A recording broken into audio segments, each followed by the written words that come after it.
এর জবাব কোর্টে দেব। অনুব্রত মণ্ডল ও বোলপুর থানার আইসির কথোপকথনের অডিও ক্লিপ ভাইরাল হওয়া প্রসঙ্গে বললেন বীরভূমের জেলা সভাধিপতি Kajal Sheikh.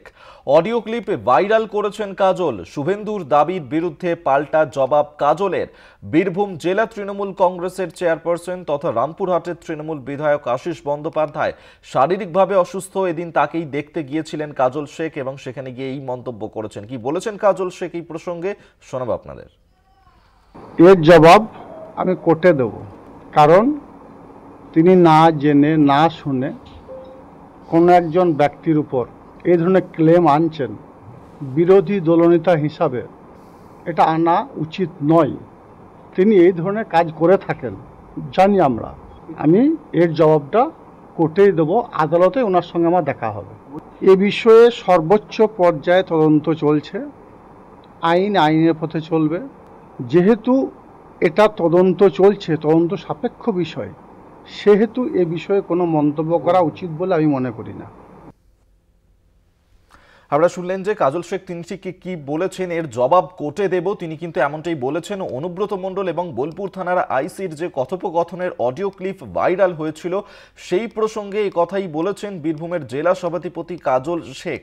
Audio clip viral করেছেন কাজল। শুভেন্দু অধিকারী তিনি দাবি করেছিলেন এবং তার সেই দাবির বিরুদ্ধেই এবার পাল্টা জবাব দিয়েছেন কাজল শেখ এবং তিনি এই বিষয় নিয়ে আইনের সাহায্য নেবেন এমনটাই কিন্তু বলেছেন। আমরা এই নিয়ে আরো বিস্তারিত কথা বলবো। আমাদের সঙ্গে টেলিফোনে রয়েছেন প্রতিনিধি মনা বীরবংশী। মনা, দেখো অভিক, তুমি জানো যে গত বুধবার ঘটনার কিন্তু সূত্রপাত। গত বুধবার মূলত আমরা দেখেছি যে বিশেষ করে যে ঘটনা সামনে এসছে, যে ঘটনাকে কেন্দ্র করে রাজ্য পর্যায়ে গোটা জেলা কিন্তু তোলপাড় এবং বৃহস্পতিবার থানায় ডেপুটেশন। বৃহস্পতিবার রাতেই সেই অডিও কিন্তু ভাইরাল। সেই অডিও ভাইরালে দেখা যাচ্ছে অনুব্রত বোলপুর থানার আইসি লিটন হালদারকে অসভ্য ভাষায় গালিগালাজ, হুমকি, থ্রেট, শাসানি এ ধরনের কিন্তু কথাবার্তা বলছেন। তার পরিপ্রেক্ষিতে কিন্তু মামলা গড়িয়েছে। তুমি জানো পুলিশ নির্দিষ্ট ধারায় মামলা রুজু করেছে এবং জানিয়ে রাজ্য রাজনীতির তলপাড়। দেখো এরই মাঝে তুমি জানো যে রাজ্যের বিরোধী দলনেতা শুভেন্দু অধিকারী তিনি কিন্তু সরাসরি ভাবে এই অডিও ভাইরাল হয়েছে সেই ভাইরাল নিয়ে কাঠগড়ায় দাঁড় করিয়েছেন বীরভূম জেলা পরিষদের সভাধিপতি কাজল শেখকে। তিনি জেলা তৃণমূল কোর কমিটির অন্যতম গুরুত্বপূর্ণ সদস্য।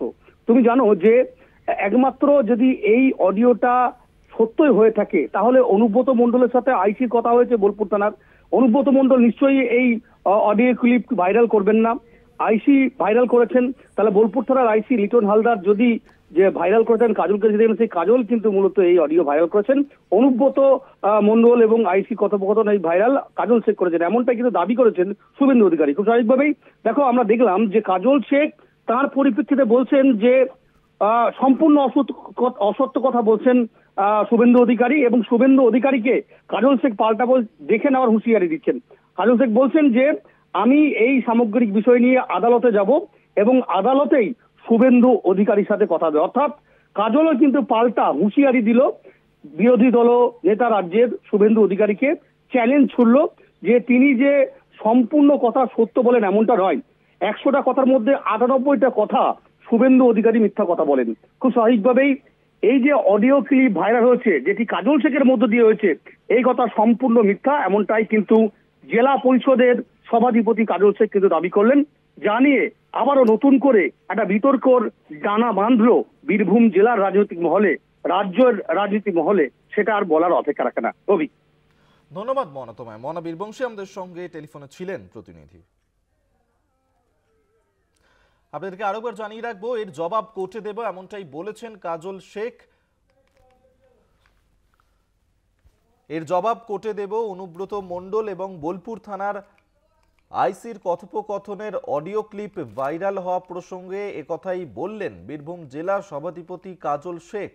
অডিও ক্লিপ ভাইরাল করেছেন কাজল। শুভেন্দু অধিকারী যে দাবি করেছেন সেই দাবির বিরুদ্ধেই এবার তার পাল্টা জবাব দিলেন কাজল শেখ।